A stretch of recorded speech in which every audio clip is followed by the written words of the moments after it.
We are going to take a look at a Pacco Model 100 T-Edge machine.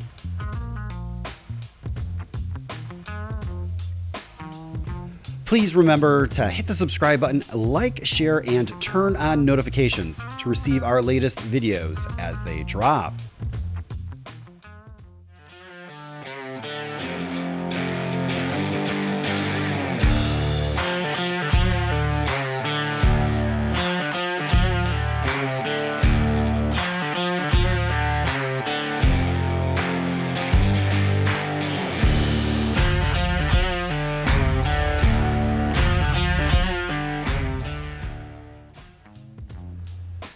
These are fairly simple machines that were built in San Jose, California.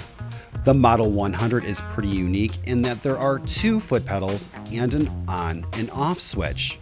The right pedal is a notcher, the left is a guillotine, and the control is for the hammer, of course.